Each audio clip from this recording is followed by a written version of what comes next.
हाय जय जगन्नाथ। आज आम सागुर गोटे बरा बनवा। देखो सागुटा बतुरे देती ठीक ठाक बतुरी जाइए।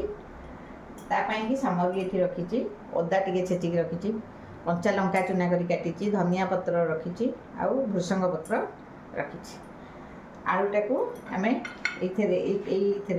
आलूटा को चकटा अपेक्षा एमती करदे एथिरे आम सब मिक्स करदबा।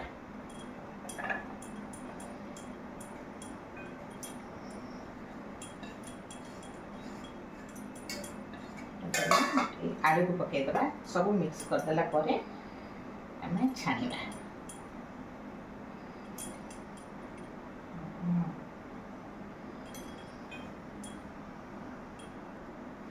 तापर इतने आम पकईया कि कंचा बादाम को माने बेसी चिकन करवानी अल्प चिकन थी दर खंडिया करके ग्राइंडिंग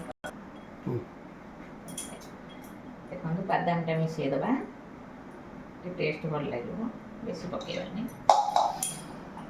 आवश्यक अनुसार लुणटा पकईबा।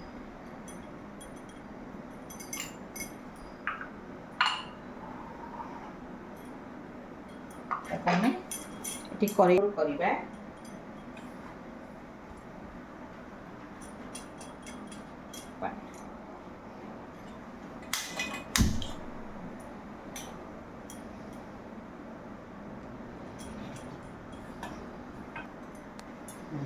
देखो तेलटा गरम कर बसई दे चुल्ली गरम टी हो जाऊ एपाके मुझे टे खाली तेल हाथ होइबे तेल हाथ हो तेल टी रखी तेल हाथ हेल्ले हाथ लगे बेसी बड़ भी करें भल कि छोट करदे सीझा को जल्दी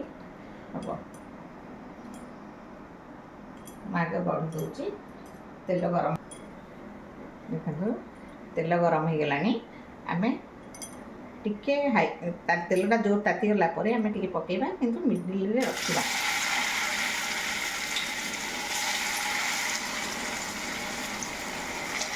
सीझा टाइम लगे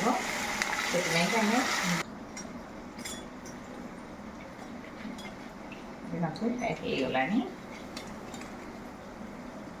काढ़ीदबा।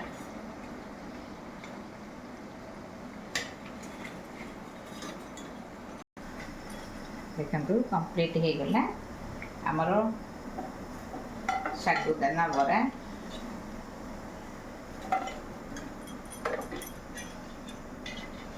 आपण मैंने एमती संध्या बेले चारे खायापाई कि नवरात्रि करके खातु। देखो केते सुंदर गोटा गोटा ही फुलिकी रही आपण मैंने ये टाइप बनईकी खातु। मते कमेंट माध्यम जनातु आपको केमती लगला करके खाइला परे मते जनइमे। शेयर करंतु लाइक करंतु। बाय जय जगन्नाथ।